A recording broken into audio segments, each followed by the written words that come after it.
side uses it against you. And there's this demonization, right? It's because everything is black and white, right or wrong. With the I'm hearing some background noise. Background, someone has their TV on. Stephanie, I think it's you. Okay, I will be in mute till you give me the floor. Perfect. Okay, Candice? Perfect, perfect.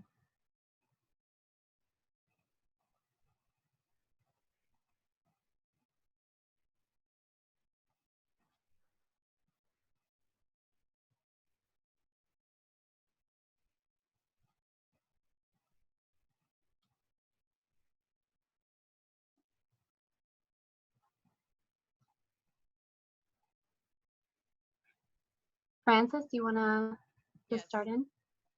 Good afternoon, everyone. Hi, I'm Francis de la Guardia, Caba's president. I'd like to welcome you all to Caba's webinar featuring a panel discussion on the new Plaza Cívica in Cuba, the role of social media and digital platforms. Caba thanks you for joining us, and we hope you enjoyed today's panel discussion. Caba is very lucky to have two very distinguished speakers with us today, which will be introduced shortly by Candice Balmori.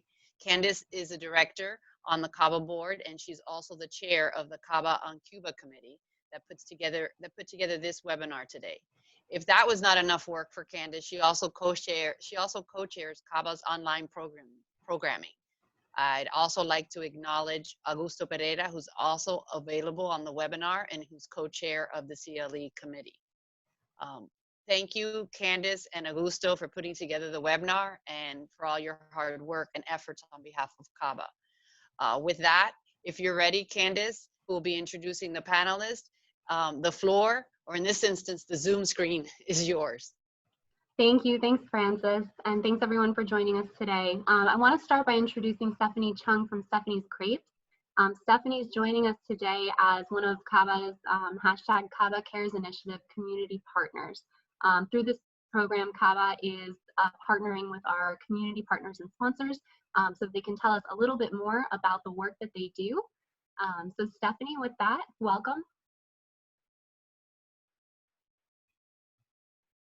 I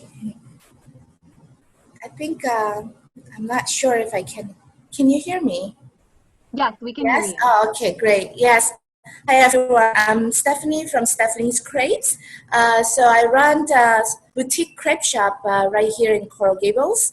We're right off Miracle Mile on Galliano Street. Specialized in gluten-free crepes. So we have sweet and savory crepes. There are 36 items on the menu. We do rotating weekly specials. We have soups.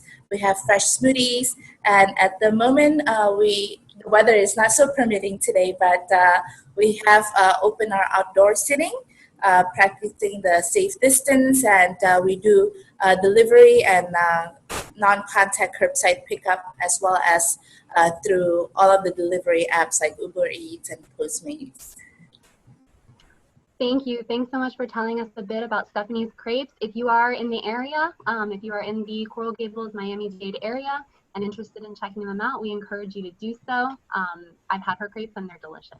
So thank you. And you can say that I'm endorsing it for everyone. Thank you, Stephanie. Thank you very much. Of course. So many of you today are joining us because you saw this afternoon's event flyer posted on social media. You may have liked the post, you may have shared the post, we certainly hope that you did. And I know that over the last week, a great many of us have been freely expressing our support for others, for our opinions. We've been sharing and resharing information that we've seen, and we've been using our social media accounts and our digital platforms with the intent of exchanging ideas with one another. Today's event, which is titled The New Plaza Cívica in Cuba, the role of social media and digital platforms, is meant to explore concepts of freedom of expression, of association, and of the press in Cuba in the context of increasingly important digital spaces, not unlike our Zoom meeting here today.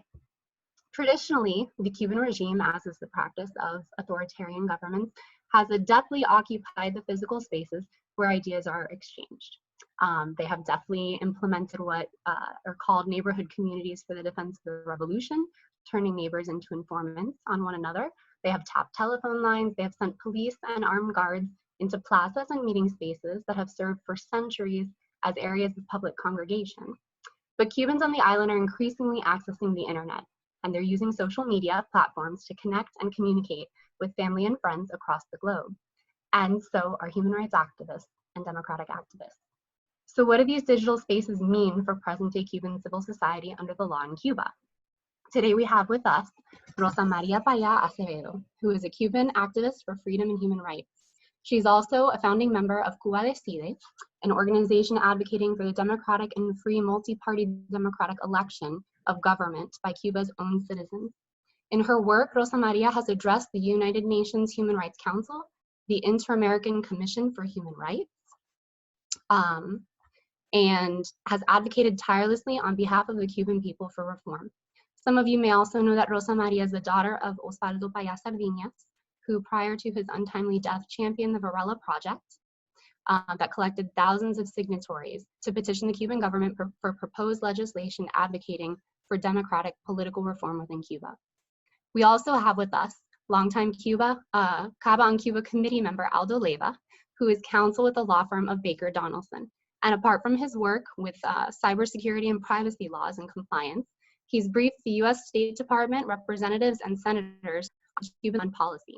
He was also one of the advocates who assisted the Caba on Cuba committee with filing a petition before the Inter-American Commission for Human Rights in 2005 on behalf of 75 dissidents, many of whom were independent journalists, who were unjustly imprisoned by the regime during what's commonly referred to as Cuba's Primavera Negra.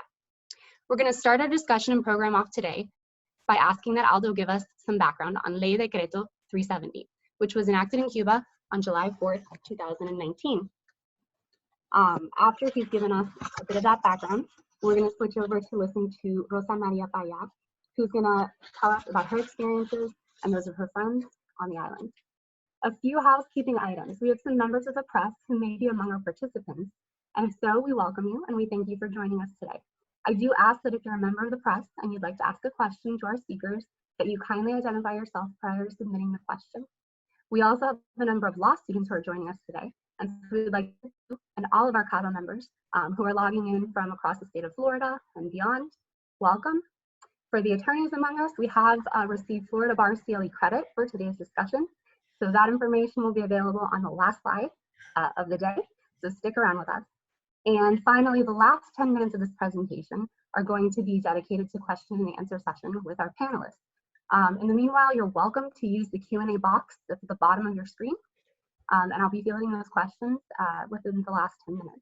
The presentation is going to predominantly take place in English, but please know that we're happy to facilitate discussion, especially question and answer, in Spanish as well. So with that, we want to welcome our speakers, Rosa Maria and Aldo. And thank you, Aldo, if you'd like to start.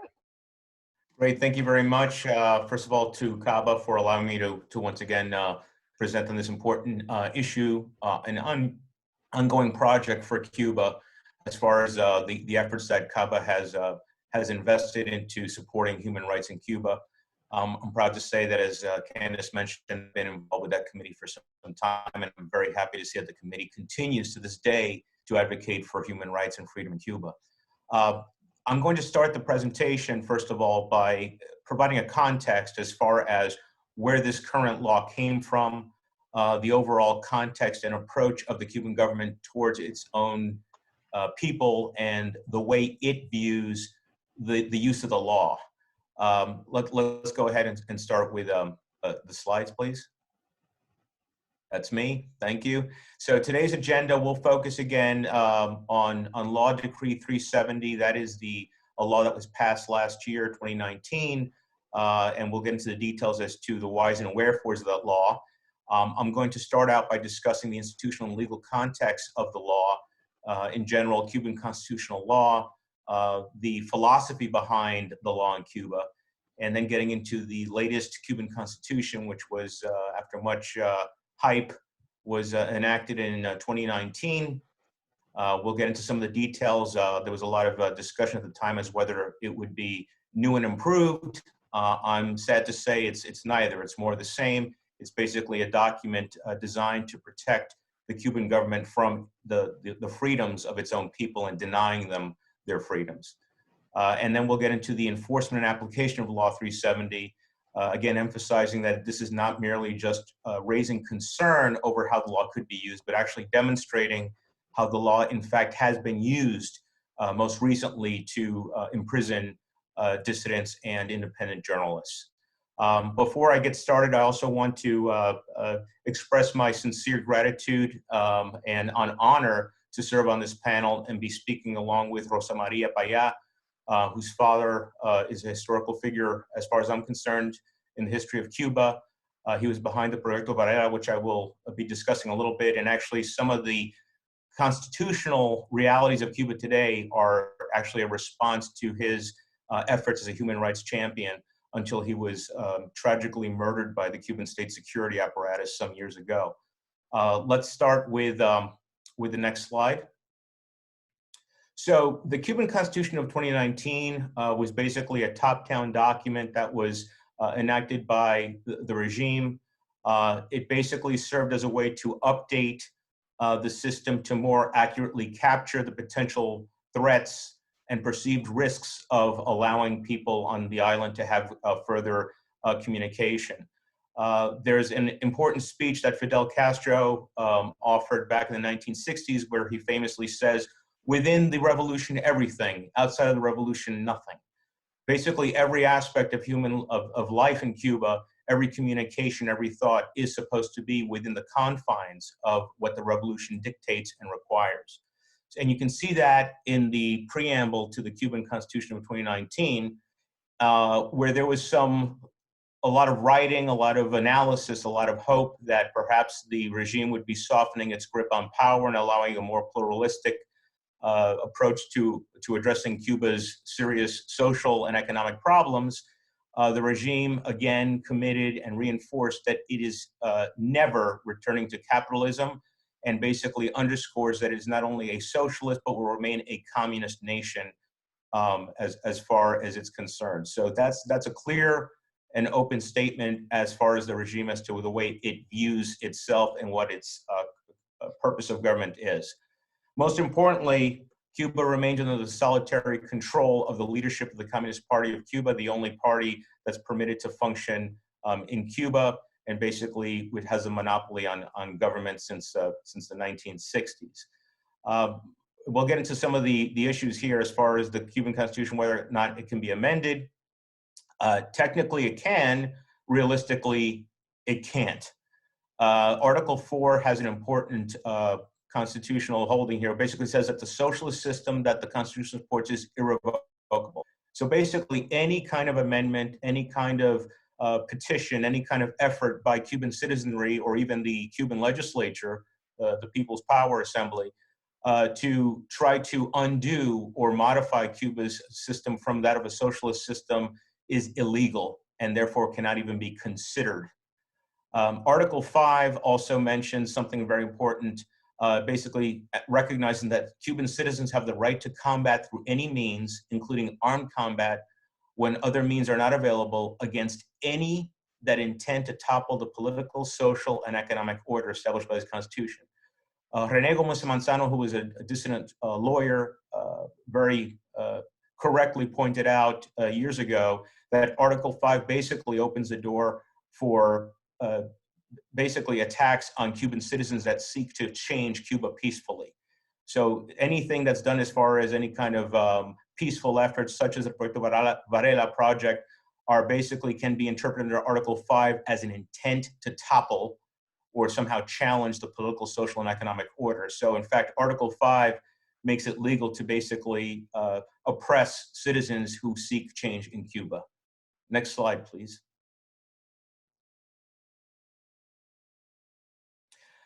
Cuba does have, remarkably, recognizes various human rights, at least conditionally.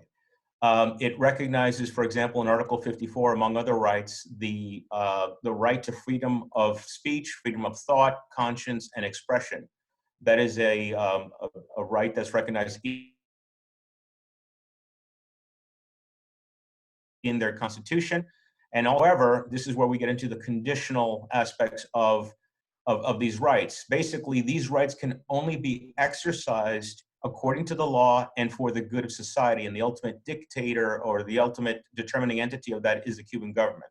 So unless the expression or the use of speech is to support or parrot or applaud the government, it is technically illegal. If it somehow criticizes or is recognizes or somehow suggests that different ways of thinking should be considered.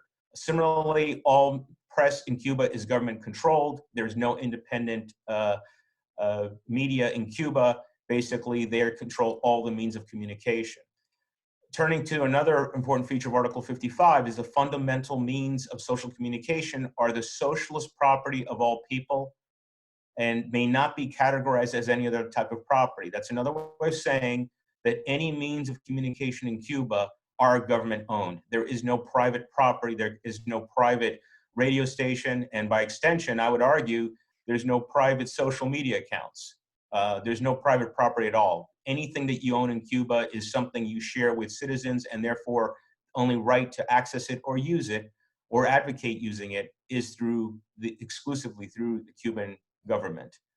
Next slide, please.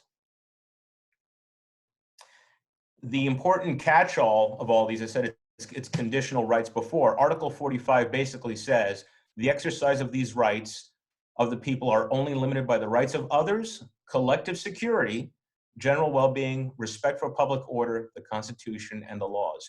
You can see there's a lot of conditions that are put in there, including the collective security, basically anything that can be interpreted as a threat to the Cuban government, whether it's criticizing its leaders or even proposing a new form of government or calling for multi-party recognition, that could be considered a threat, and therefore the use of these rights for those purposes would be illegal. And that's exactly how the Cuban government sees it currently.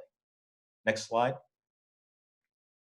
The socialist system itself is also unamendable. That was one of the changes that were made to the Constitution. Article 229 says that in no case will the pronouncements be reformed regarding the irrevocability of the socialist system established in Article 4. Basically, any project or any attempt to undo socialism in Cuba is illegal and cannot be tolerated or even considered or thought of. Next slide.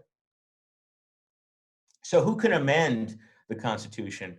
Under Article 227, basically, you can see it's very top-down. It starts with the President of the Republic, the Council of State, the Council of Ministers, again, all of whom are card-carrying members of the Communist Party in Cuba, and also then the representatives of the National Assembly of the People's Party, People's Power, which is their legislature, and then the Central National Council of Cuban Workers and other mass organizations, which are all under state control. Those are the primary means by which you can suggest reform. Last, and certainly least, are the citizens, which can enact a petition directing the National Assembly of People's Power for consideration of a change to the law.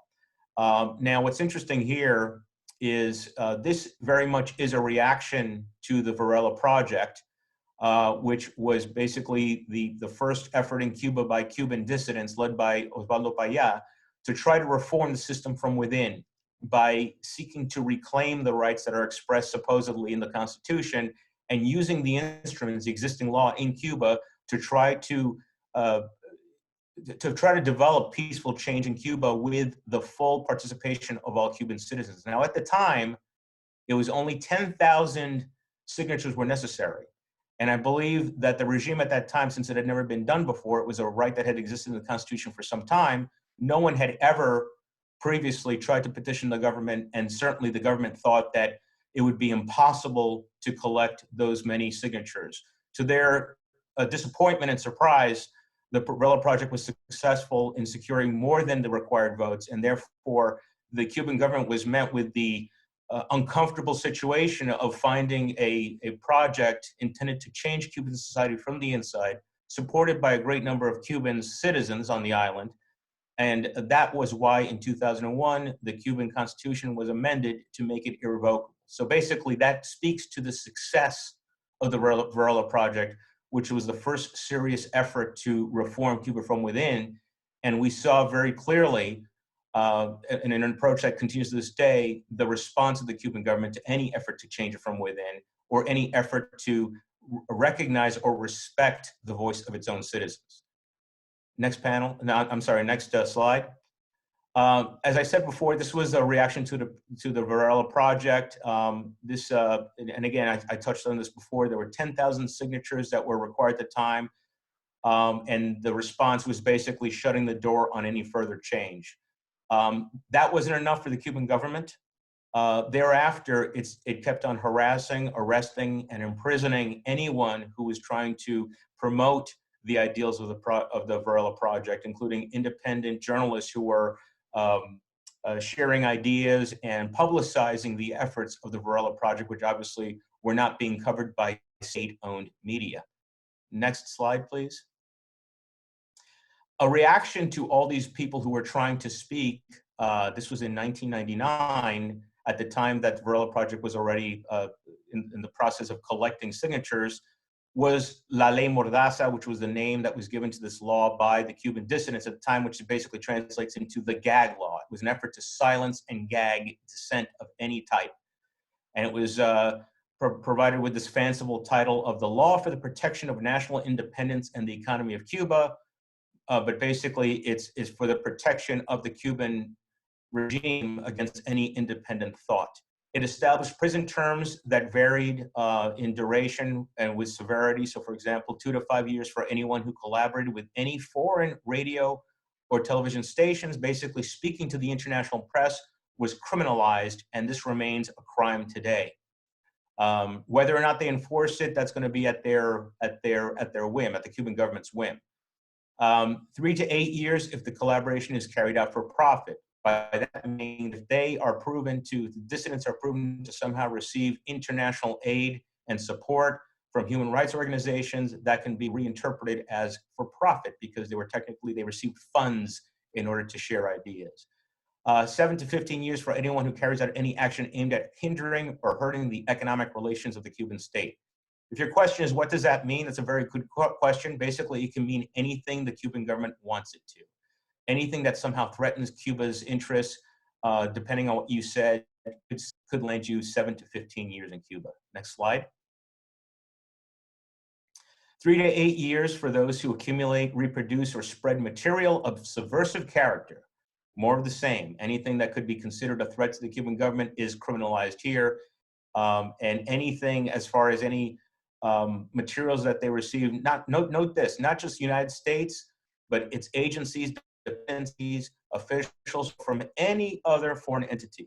Let me just insert in here that any other foreign entity can be any private institution. So anything from Freedom House to any other NGO that supports Cuban dissidents on the island and provides information to them that they then share, such as the UN Declaration of Human Rights, which has been distributed several times by dissidents on the island. That is an act of treason under this law, and therefore it can be criminalized as well. Among the charging documents that were used in the Black Spring of 2003 were charges that Cuban dissidents had been receiving materials and information from such subversive organizations as the Cuban American Bar Association. Let me repeat that. Our organization, a group of independent lawyers dedicated to the rule of law, was considered a treasonous, dangerous group that resulted in criminal sanction against anyone who accepted our support or even spoke to us. Prison terms of 3 to 8 years, again, anyone who is going to receive support through third parties. So the application of the law, this was the primary mechanism by which 75 dissidents were arrested in 2003. And that's what led to filing a petition with the Inter-American Commission of Human Rights of the OAS, a petition which was not challenged by Cuba, even though we desperately wanted to see how Cuba would react to it, going so far as to try to serve the Cuban interest section with a copy of the complaint personally, which they rejected and threw over the fence back at us, by the way. The petition was granted by the ICHR. It still remains in force. It found that Cuba had violated international law and its own international obligations to recognize human rights. And most recently, last year, there was a panel that was held by the ICHR, which Caba participated in and provided an update on that. Next slide, please. Most recently in 2019, if there's any thought that anything has changed in Cuba, Law 88 has been reinvoked, the Ley Mordaza, and they've doubled down now by recognizing that, well, now social media presents another potential risk to the Cuban government, and therefore they're trying to clamp down and control any aspect of electronic communication on the island, whether it's by text message, email, or social media platforms. Next slide. This is of interest. Last year, the Law 88, which had been largely not mentioned for many years, was referenced in a tweet that was issued by a government official, basically threatening to intensify the application of Law 88. This did not come from a prosecutor. This did not come from a council of ministers. This came from the president of the Supreme People's Court of Cuba, the chief justice, who is supposed to sit above and be a fair and impartial judge, basically was threatening Cuba's people, saying that the Supreme Court was ready to lock people down for speaking freely. That came from the chief judge in Cuba. Again, speaking to the lack of independent judiciary in Cuba, which is how the system has been functioning for almost 60 years. Next slide. Law 370, within that context, was enacted last year. Basically, it's not just a communications act. It's controlled by the Ministry of Communications in close coordination with the Interior Armed Forces and the Revolutionary Forces. This is a military control project, which basically is going to guide and determine who gets access to technology in Cuba and who's going to be able to even access accounts and speak freely, or not speak freely in this case. Like everything in Cuba, anything that has either key strategic or economic importance has been delegated to the Cuban military. So as it has been in the past with tourism and mining and international trade, now telecommunications and computer communications and social media access are going to be under the control of the Cuban military. Next slide. So amongst all the other articles that are in here, which we don't have time to get into, the one that really raises the most concern here is Article 68. Basically, it establishes and criminalizes people who attempt to use technology beyond the limited confines of what this law dictates. So basically, everything has to be licensed and authorized by the Ministry of Communications. You can't even use computers or access them or broadcast anything without having a license. So you see the first issues here of if you decide to write your own app, you need authorization from the Ministry of Communications. You need a state license to do that. You need a state license to manufacture, market, or transfer, or install any kind of computer equipment. Similarly with, and then of course they do criminalize things that in the democratic world we would also view as crimes, as, for example, malicious malware and other kind of virus codes. So that also is criminalized under the law. Next slide. Again, unauthorized access to computer systems. This is all consistent with other cybersecurity laws that we see worldwide. It's not until you get to the last, next slide, which you really get into the primary threats to Cuban dissidents. Number one, it's illegal to host a site on servers located in a foreign country. In other words, your website and all your communications have to be hosted in Cuba. It can only be a mirror or replica if you're going to have that in a foreign country.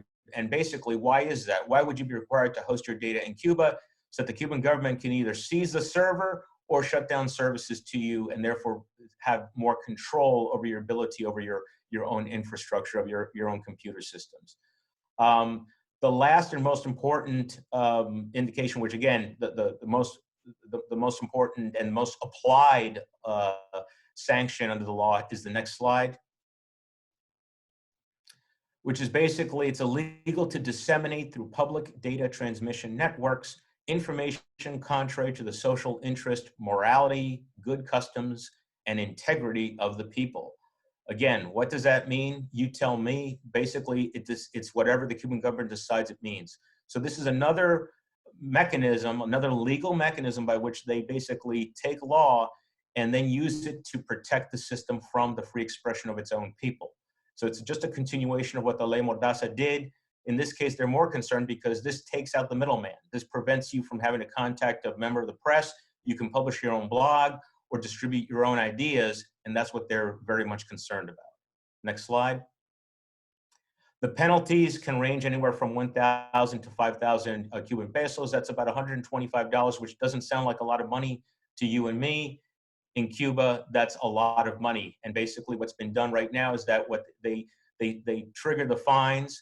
Anyone who's using social media or is found to violate these laws by expressing themselves freely, especially independent journalists, are being fined. And then when they can't pay the fine, which is as the law is designed, they then have to be imprisoned or held even without charges. Next slide. You can also have the equipment forfeited. So basically they can seize your laptop, they can seize your cell phone, they can seize whatever kind of equipment you've used to express yourself freely. They can also suspend any licenses that you have and basically shut you down. This is not the only thing that they can do against you. The law clearly holds that they are free to pursue whatever other prosecution they want against you. So if they can't get you under Article 68, they'll find another way to shut you down.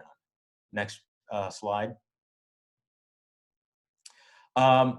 What's been the actual process since it's been really enforced in the last couple of months? At least 30 people have been subjected to interrogation, threats, or seizure of work equipment, especially independent journalists, under the authority of this law.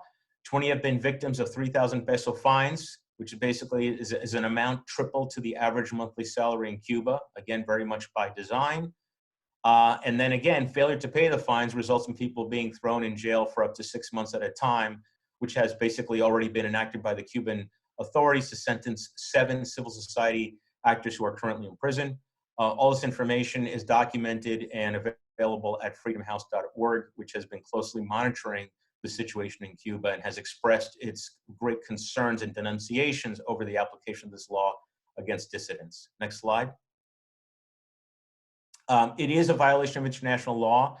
Article 19 of the International Declaration of Human Rights, which actually was signed by Cuba, and actually Cuba was one of the founding countries that established the original charter of the International Declaration of Human Rights, basically recognizes that everyone has the right to freedom of opinion and expression.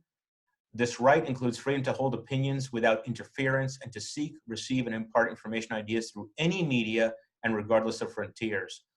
Despite signing on to this document, Cuba has not ratified the most recent rights documents. So even though it has made the international show of expressing support for these ideas, they've been very careful not to ratify it or provide any kind of support for it. So basically they're in violation of international law by continuing to push out these kinds of laws.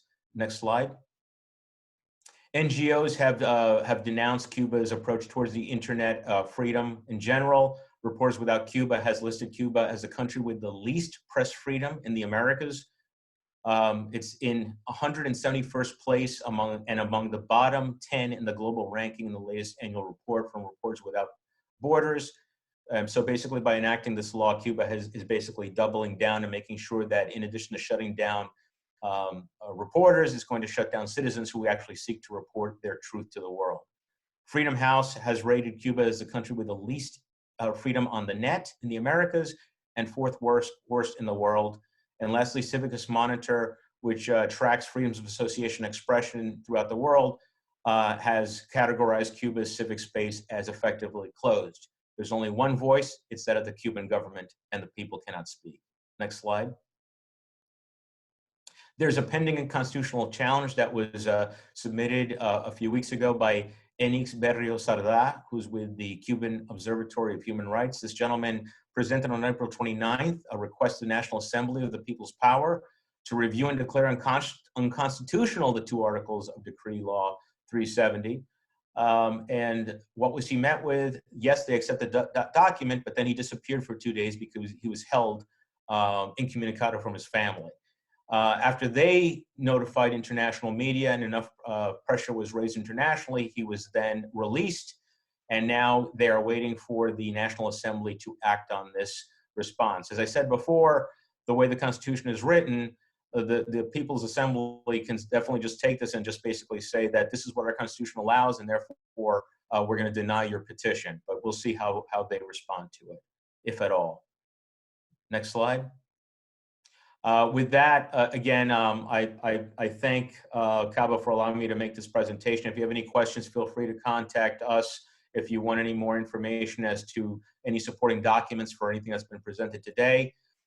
With that, I cede the floor to, again, Rosa Maria Paya, who, again, I appreciate on behalf of Cubans everywhere, her efforts and those of her organization, Cuba Sigue, in carrying on her father's work and mission. And again, it's an honor to be on this panel with her and shed some light on the reality of Cuba. Thank you. Thank you very much, Aldo. Rosa Maria, if you can give us a little bit of insight from your perspective, now that Aldo sort of laid out the legal background that the government is functioning within, sometimes outside of, give us a little bit of your understanding of what's going on right now. Yes, thank you so much, Candice. Hello to everybody in the Zoom meeting, and thank you, Caba, for providing me this opportunity to explain a little bit about what is taking place in the island, and also hopefully what we can do to help to change that very critical reality. Thank you so much, Aldo, for that great presentation. Thank you for your words about my father and for explaining so clearly the root of the problem in the Cuban nation, which is specifically the system, and that system is the one that have been closed in a way that cannot be changed using the law anymore. That was the effort of the Varela project, and after in 2003 they unconstitutionally changed their own constitution to make impossible for the citizens to change the system, to change the socialism, and to guarantee basic human rights. After that moment, I think that the majority of the democratic movement realized that yes, we need a change that needs to be legitimate and organized, but now we have to rely even more in the citizen mobilization. And I think that was what my father did when after the Black Spring, and after that that change was done to the Constitution, and he, even after all these successes took place, he called for the holding of a plebiscite in the island, because the only thing that is actually never been implemented by this regime is to submit to the will of the people, at least to ask to the people what do they want for their nation and for their future. And that's what the initiative called Cuba Decide is aiming for. The objective of our initiative is the change in the system. We cannot use anymore the law to change the law, because it's a totalitarian state. I mean, I'm not saying anything here that is new for anyone. It is a totalitarian state. When they don't like a law, they just change it in order to be able to use it against the citizens. But even in a totalitarian state, human rights should be defended, so that the petition of my father, or the idea that my father started after the change in the Constitution of opening for the Cuban people to the opportunity to actually decide what their future and what their system is going to be through a binding plebiscite is not anymore rooted on the law or the constitution, because it's not a legitimate constitution, but in a legitimate right that every people as a nation has to decide and to define their own system, and of course also in international law. What we know now, we know that that's not enough, in the sense that everybody knows that Raúl Castro and a totalitarian state, a criminal state actually, is not going to submit themselves willingly to the will of the people. We need also the citizen mobilization, and we need the international support. And that's what we do with the Cuba Decide initiative. That is not an organization, it's a platform for everybody to participate in this effort to change the system in Cuba. Now, Cuba is in a very deep and serious crisis. I mean, the security of the Cuban families is in danger right now. We have it isn't a crisis that began with the COVID-19. It is a crisis that began in 1959, but that has been aggravated and intensified in a very worrying way in the last few months.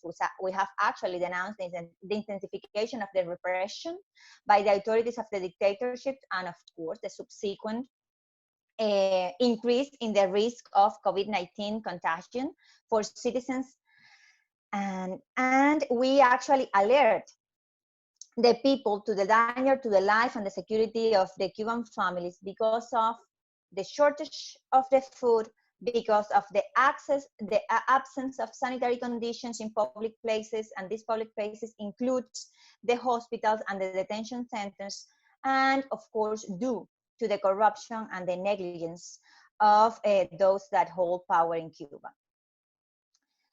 Throughout the country, the already chronic shortage of food and basic necessities is aggravated, while the dictatorship persecute and impose prohibitions on self-employed workers. And I know that we were talking here about the new civil square for the Cuban people. And that makes reference specifically to the new or the increase of the widening in the access to the internet and the use of the social media. But there are a lot of elements that actually conform that new civic square or civic plaza or plaza cívica of the Cuban people. And the social media and the internet it's a topic that I'm going to talk right now, but other elements as the cuentapropistas, elements as the artistic movements, elements as the young people protesting in the streets or taking pictures in the streets, or element as the growing in and the intensification of the activities of some religious groups are elements that are relatively new for the Cuban totalitarian hermetic environment, and that are also part of this new civic space that we are going to try to understand a little bit today. And the use of the law against each of those portions of the society, each of those groups or collective are also intensifying during these last months. Everybody knows about the persecution and the prohibitions imposed on self-employed workers, that is not anymore just the use of the force and the abuse of the law against the people that is trying to survive in Cuba, but now knowing that the civic space have changed in the island, the Cuban regime is also using the propaganda and that civic space and the social media and the whole media apparatus that they have, because they just possess each media outlet in the country, to abuse of those citizens. And there is a very specific and worrying situation with the self-employed workers in Cuba. They have been exposed, denounced, and the Cuban regime is taking case by case in public shows in Cuba TV to expose citizens that were just trying to survive in the island, and after the shows finish, the citizen goes to jail. We're not talking about opposition leaders, we're not talking about members of the civil society, we're not talking about independent journalists, we're talking about Cuban citizens trying to survive that have been also punished just for the fact of trying to relive their own life, and to be honest, also trying to relieve the shortage of food and some basic necessities that the Cuban people has. As life is becoming increasingly difficult, the regime controls also the mass media, publishing lies and propaganda to generate a false and a dangerous sense of security amongst Cubans, while manipulating and exaggerating the news about the problems faced by other nations whose governments criticize Castroism. And that's not new. Of course, that in the armies of bots and the armies of persons that are trained to use social media to help or to rise the image of the regime. The enemy, of course, is United States. The enemy is the capitalist world. The enemy is the self-employed worker. The enemy is the opposition leader. The enemy is the artist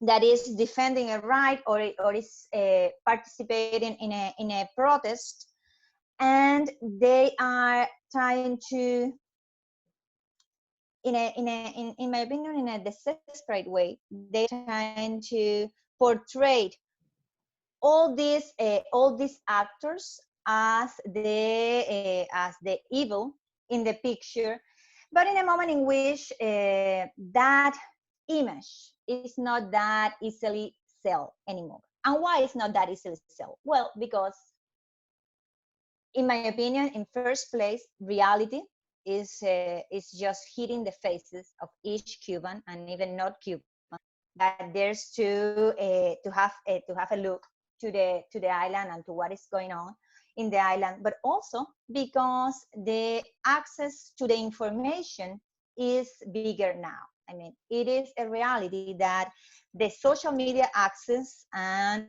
the internet access that is still very diminished in comparison with any other country in the world, almost with all the countries in the world.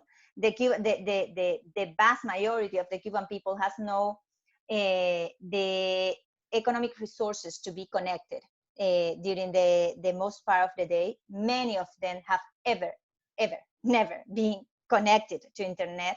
There are Cubans that think, for instance, that Facebook is internet because they only have 2 hours or 1 hour a week to get connected, and they just connect to Facebook to talk to their family. But even under these conditions, the access to information is wider and bigger right now than it was 5 years ago, that it was 10 years ago, and that it was a year ago. It's increasingly growing, and it is something that the Cuban regime is trying to stop, but in a way they cannot handle that. They cannot handle the communication that the Cuban families has with their relatives in the island. They cannot stop, they cannot close the door once it was open, although they are they are trying. And social media access and internet access has not just changing the civic space, but also demonstrate that it's a strong tool of mobilization.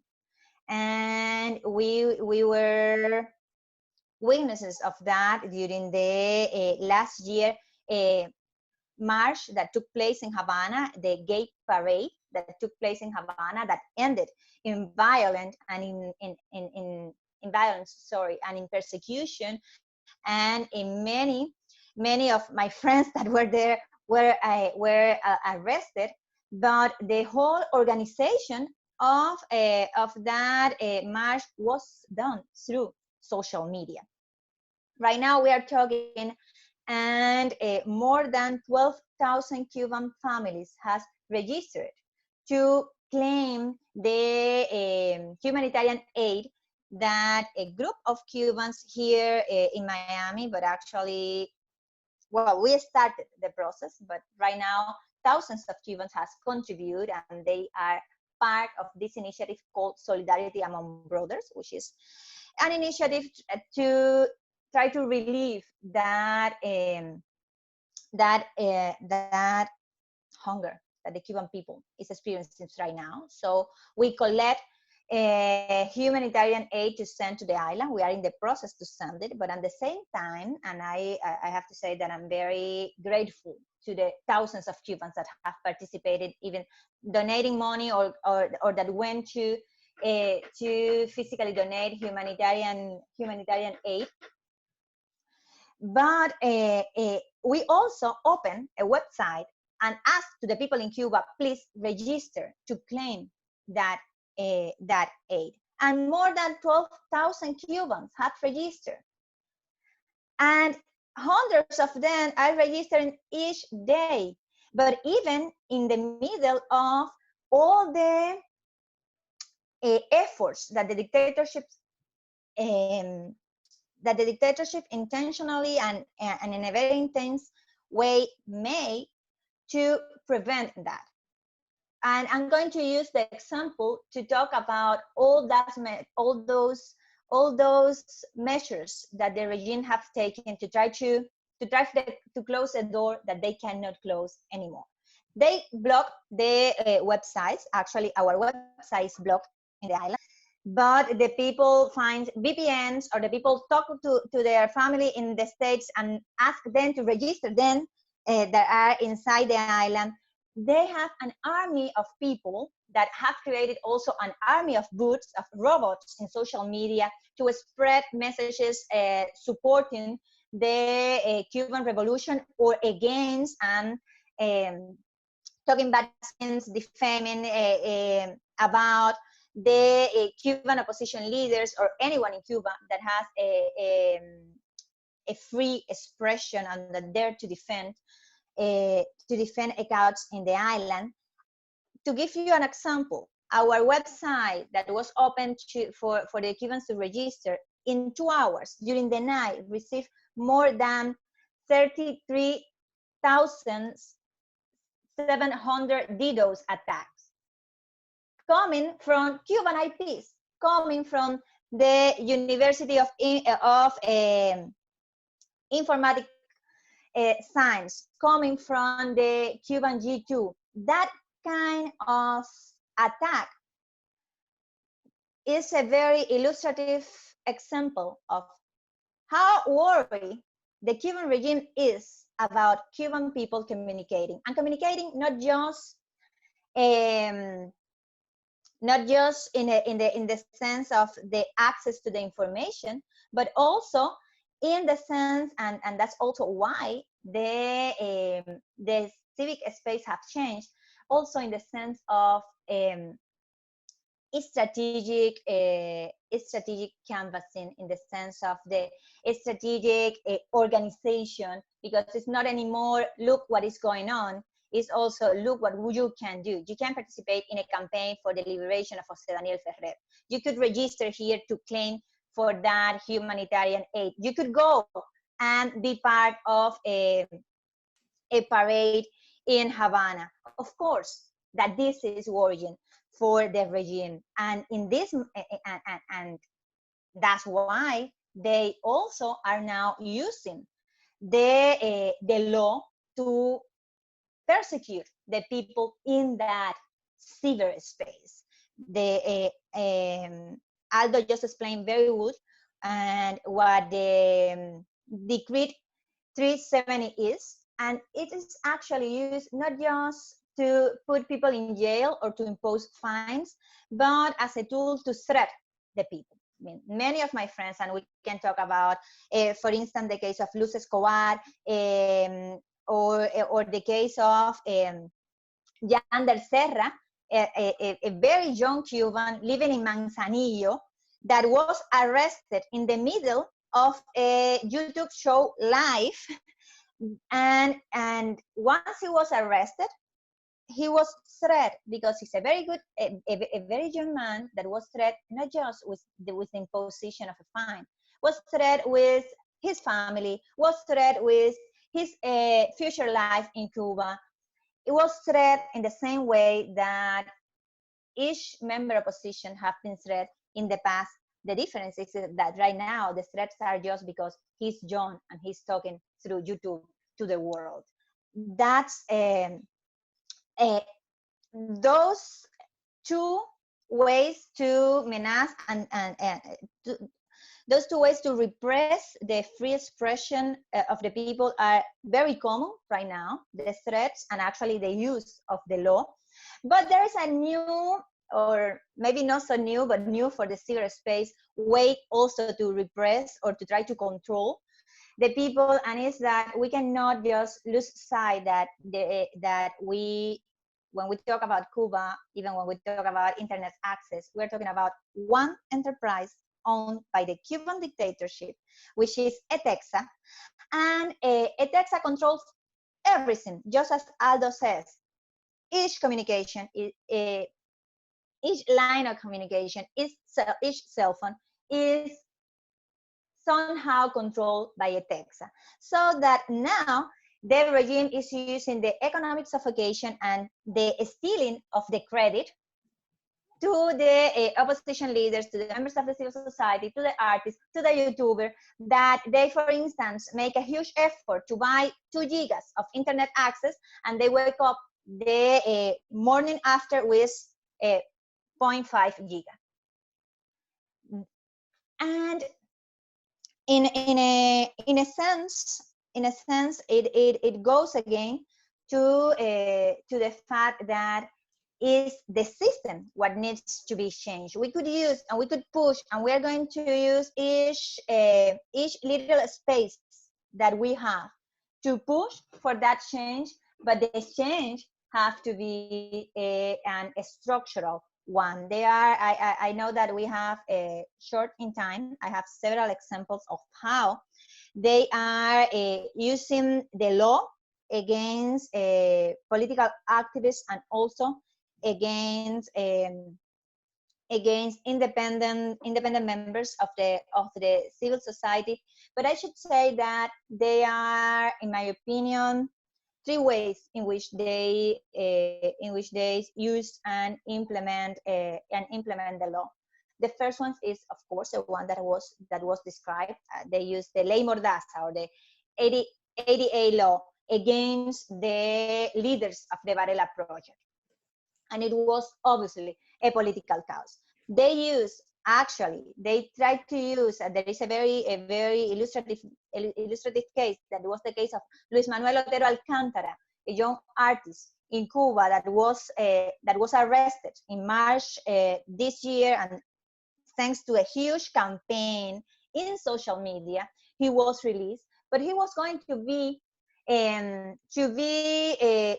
judged by a law that is not even, or is technically or theoretically is not enforced, which is the decree 349, or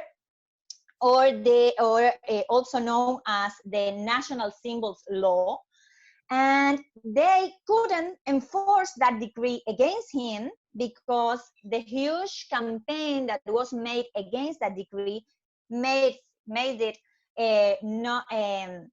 government to postpone the enforcing of the decree, but even without using the 349, they were able to find in the Cuban law other articles that they could use against Luis Manuel Otero Alcántara because of the disrespect of the national symbols, or because any other fabrication that they could make, so that yes, they use the law in a political way, but I wouldn't say that that's what they rather to do. I think that the Cuban regime rather to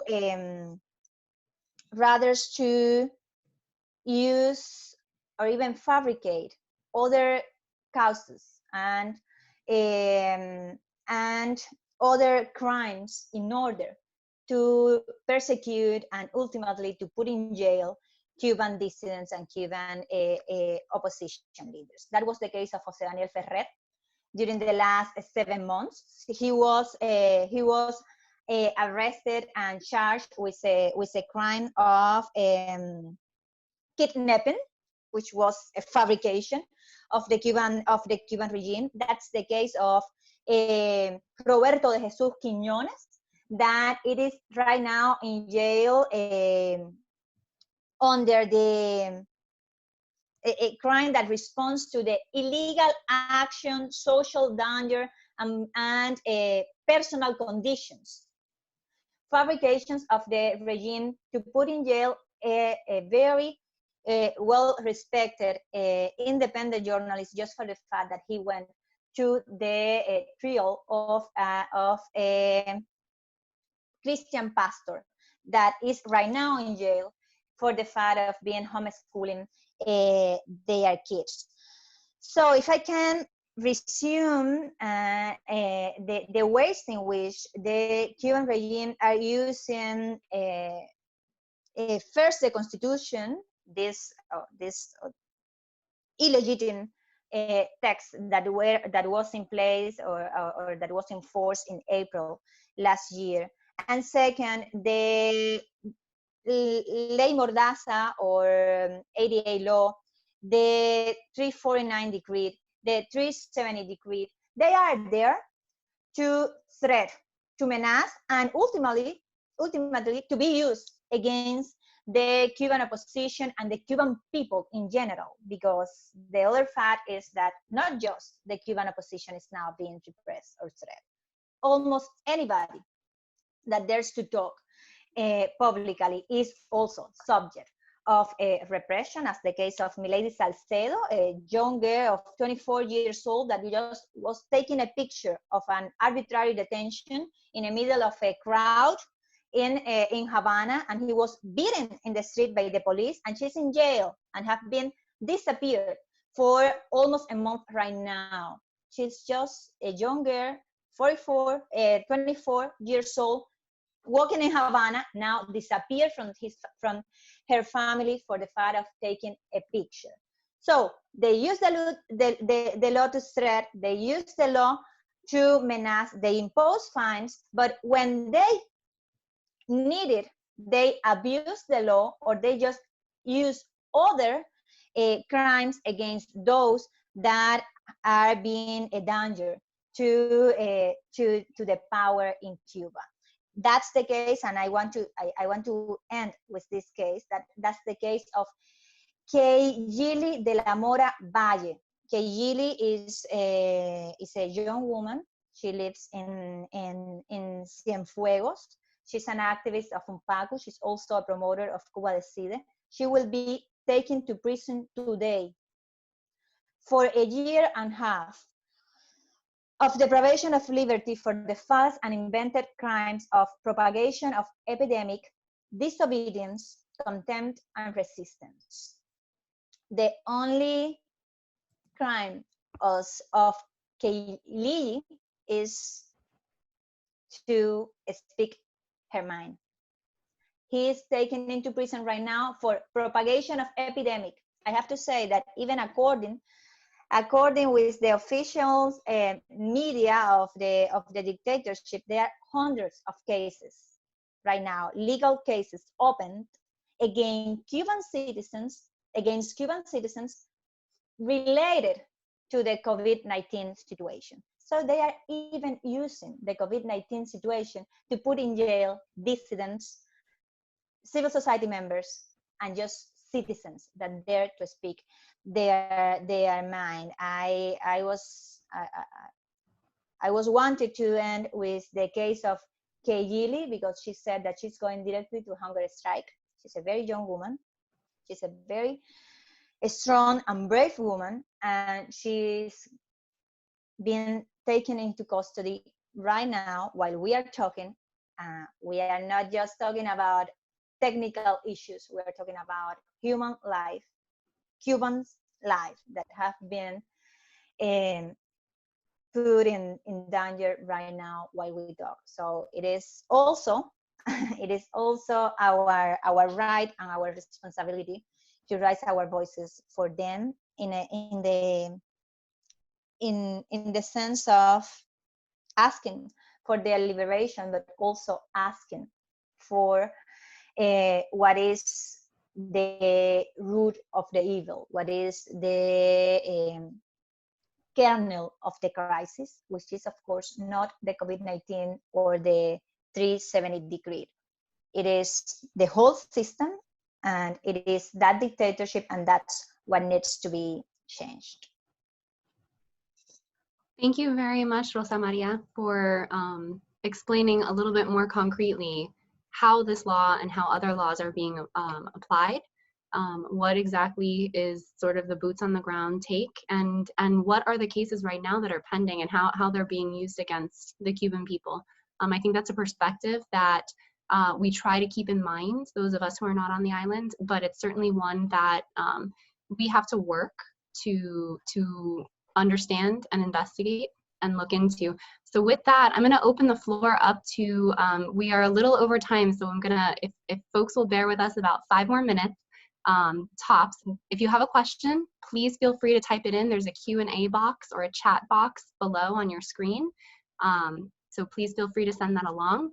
I don't see any. I did get booted off for about 30 seconds. So if anyone sent one in, please send it in anew. In the meanwhile, I do want to ask, in the context of COVID-19 pandemic and the importance of health-related information, right now in the United States, we're seeing that a lot of that is being relayed by the sharing of links online and through social media. So is there a reason why the Cuban government would begin enforcing this law and these fines right now, when it's been on the books for over a year? I'll start with that one. So basically, the government uses repression very strategically. Sometimes they will charge someone with a crime. Other times they will just detain them without any explanation or any charges whatsoever. The regime is also very sensitive to external, external pressure, and also the way it's going to be seen internationally. So if it's constantly using a law and has a regular pattern of doing it consistently, it seeks to arrest that perception of using a particular tool by, again, as Rosa Maria said, expanding it beyond that.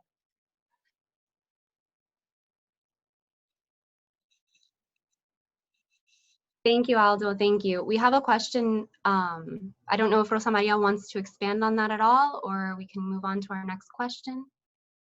I just agree with what Aldo says. They have like a toolbox of laws that they can use against the citizens. So you name it, they have it, and they continue inventing new ways to repress, new ways to intimidate, because at the end of the day, they are not used only against the subject that is being repressed, but they are also used as a way to show the rest of the community, the rest of the Cuban people, what could happen if they dare to raise their voice. And it's also a way to blackmail the international community, because at the end of the day, some of them in the international community, and then we're going to be talking about international organizations, are going to try to ask for the release of some political prisoners, so that when the Cuban regime needs to send a message, they use that laws and they use the life and the bodies of the Cuban people to send it. Thank you. So we have a question that came in from Omar Lopez. Omar asks, considering the history that you have now exposed, what are the chances of producing change and pushing through constitutional channels? I assume he's talking about through these digital means.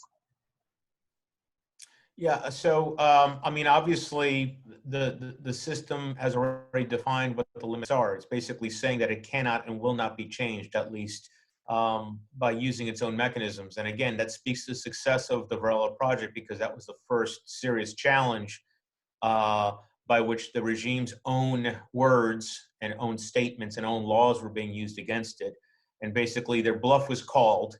And given the serious threat that was to the Communist Party in Cuba, that's exactly why they've basically sealed shut change in Cuba by using the Constitution. So, you know, could it ever change? I guess we'd have to have a lot more institutional change in Cuba. I think you'd have to change the overall approach. The way the Constitution is currently written, it's basically designed to persist one party in power.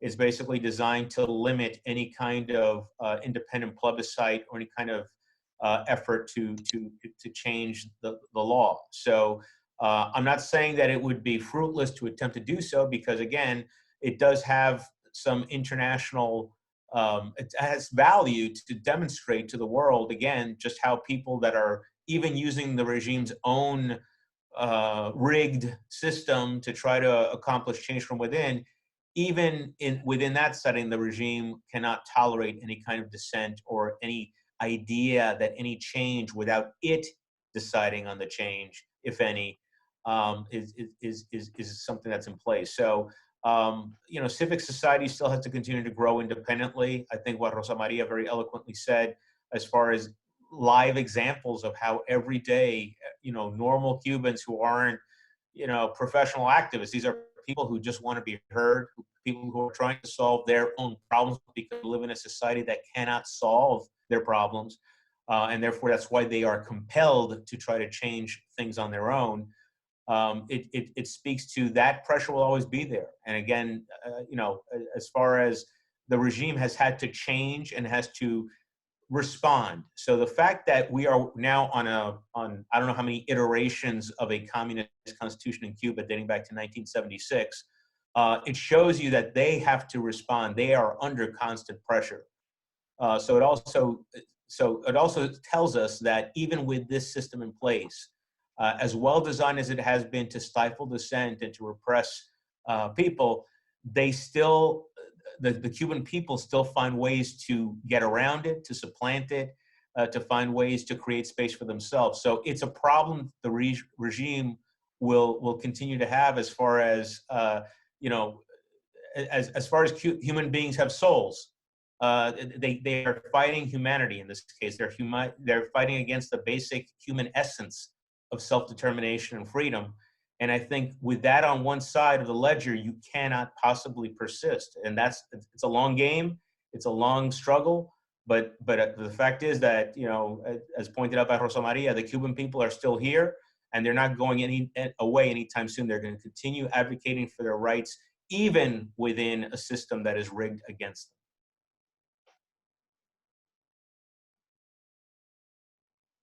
I'm on mute. Now I'm not. Thank you, Aldo. Rosa Maria, would you like to address that? Yes, I mean, Aldo just established very well what the history was. The Varela project was trying to use the law to change the system, and the dictatorship, in an unconstitutional and illegal way, changed the constitution to provide any further efforts to do the same, and just violate, is now violating their own law because they haven't answered to the Varela project. And my father answers to that was, okay, then let's go to a plebiscite and ask the people what do they want, because you just arbitrarily change the constitution, but you never actually submit that decision to the will of the people. The people haven't ever had the opportunity to say yes or no in a free environment. So that what we did was to say, to become that campaign that my father started in a platform asking for a plebiscite. Why a plebiscite? Because a plebiscite was not described in the law, not even in the Constitution in 2003. So it was not regulated, but it was not forbidden. We could still ask for that plebiscite. So what did they do? They invented a new constitution and they regulated plebiscites for first time in the Cuban history. And they just made it as important as a survey. They described the plebiscite in the new Castro's constitution as a question that they make to the people to know what the people want, but without any binding conditions. And they also explain very well and very clearly that you cannot use any of those electoral tools to change the system. You cannot never use a plebiscite or referendum or anything similar to change the system. But all this is according to that constitution that is not legitimate, that is not approved by the Cuban people, that doesn't have the consent of the people. So that we think two conclusions on all these efforts of the regime trying to prevent the ideas of submitting to the will of the people. First thing is very dangerous. It's the thing that they fear most. They have been changing their own constitution, trying to prevent what we as Cuban citizens have been demanding. Second, we are not asking anymore for a permission of the regime or the law of the regime to change the system. To change the system, we are going to need to force that regime to submit to the will of the people. And that's not something that happened the day of the plebiscite. That's something that happens before, when you force them to some conditions that are already conditions of transition. And those conditions are in the programs of everybody in the position and are in the minds of everybody in the citizenry and anyone that understands what a republic and a democracy is. Those conditions are freedom of expression, freedom of association, liberation of the political prisoner, a stop of the repression, the possibility to make campaign, access to the information, and of course, given the fact that there's a dictatorship, the presence of the international community in the ground, in the island, during the whole process, before the plebiscite. The plebiscite is not the important thing. The important thing is the conditions. But again, those are demands, those conditions are demands of the Cuban people for 61 years right now. So that what we need to attach to those demands is the actual mobilization platforms, the movement that could actually force that regime to do what they don't want to do. And that movement is what we are trying to create, and what is actually growing within the Cuba Decide platform. But it's not just focusing on the internal mobilization, which is important, it's key, it's fundamental, but it's not enough. We just have seen what have been taking place in Venezuela, with 1 million of citizens in the streets and Maduro is still in power. It's not enough. The citizen mobilization, because those are criminals in power ready to use the weapons against the citizens. We also need the mobilization of the international community. In that aspect, organizations as Caba are very important, because we need that those that have the power to use the language of the force, to use, I'm going to repeat that, the language of the force against the Cuban dictators, use it, because those dictators are ready to use the force against the people. So we need those two elements, the internal mobilization, the mobilization of the Cuban nation, in and out the island, but we also need the international community. We need the United States administration, but we need the Chilean administration also. And we need the European Union, everybody ready to act, to implement actions that actually prevent the Cuban regime from using the force against the people that is forcing that change. That all those elements are necessary, and all those elements are also emotion. Of course, that we are in a level, and we need to get to a more superior one. And in order to do that, we need a lot of help. So you're invited. So I think that Rosa Maria very eloquently touched on one of our last two questions before we close out, which was what can American citizens do to help the Cuban citizens? And I think that the summary of that otherwise incredibly eloquent dialogue was get involved, to elevate voices, to use our own. We can even use our own social media. And I know that Caba is one of many organizations that strives to be advocates for those who right now find it difficult to be able to express their voices. I'm going to close out with one last question, and this question is from Judge Michael Bague Hernandez. And the question is, what is the availability of tools like VPNs or WhatsApp to the average Cuban? And I think that's a question that a lot of us here don't understand. We've read about, going out to the public plazas where there's Wi-Fi and trying to connect and taking hours for your, allotted time frame that you're given. But can you explain a little bit more about what is that availability like for the average Cuban? It's very, very expensive. It's as expensive as the majority of the Cuban people cannot be connected. That a big part of the Cuban population have never ever been connected, and there is a possibility to have some internet access right now in your cell phone. There is a possibility also to have Wi-Fi now, and there are of course these hotspots on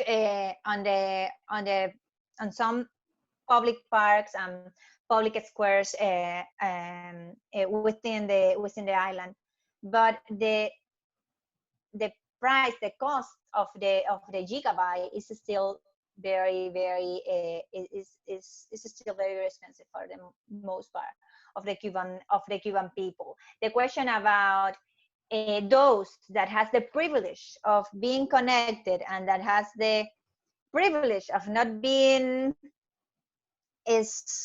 told from ETEXA, those are Cubans, and Cubans has also ways to find a way to avoid the blockade of the regime and of the ETEXA. So yeah, there are a lot of young people that is trying to find new VPNs and proxies and ways to get connected. And for instance, there are platforms as Facebook that they cannot, the ETEXA cannot just shut down a part of Facebook. They should prevent, or they should block the whole Facebook application in the island, and that's something that have been done in the past, but in the last years they haven't dared to do it because of a lot of Cubans relied on Facebook to communication, and that could provoke a very strong reaction from the Cuban people. Cubans are thirsty of information. They want to be connected. They want to know what is going on, and they want to participate in what is going on. They want to. They have opinions. They have voice, and they are more and more willing to act. And that's something that we're seeing even in the midst of this violent wave of repression that have been, and it is taking place in the island in the midst of COVID-19. All right, thank you. I want to thank both of our speakers today. Aldo set out a wonderful analysis, and let me tell you, it's not easy weeding through all of that and synthesizing it. So we really appreciate you sort of giving us the foundation from a legal perspective of what apparatus and what are the parameters that the Cuban people and the government and the regime right now are operating within and outside of. I also want to thank Rosa Maria Paya, who has graciously taken time from the myriad of efforts that she has to be with us and to share her experiences and opinions with us. I would urge all of us, if we haven't done so as a takeaway from this conversation, to look into following people like Cuba Decide, like Rosa Maria Paya and other dissidents, to helping to support them, uplift their voices, retweeting, resharing. And every time we log in, every time we share a meme, every time we use our social media and our digital platforms, I think it's incumbent upon all of us to think about how we can use those to elevate the voices of people who otherwise are muffled at the moment. So thank you very much, everyone, for joining us. I'm sorry that we've gone over. Carla, I'm going to ask you to please put up the CLE slide. These will also be shared via email with all participants. All right, there we go. So the reference number is 2003303N. Thank you, everyone, for joining us, and we'll look forward to the next Caba event on Zoom, and we hope you'll be able to join us then. Thank you. Thank you, Rosa. Gracias. Bye.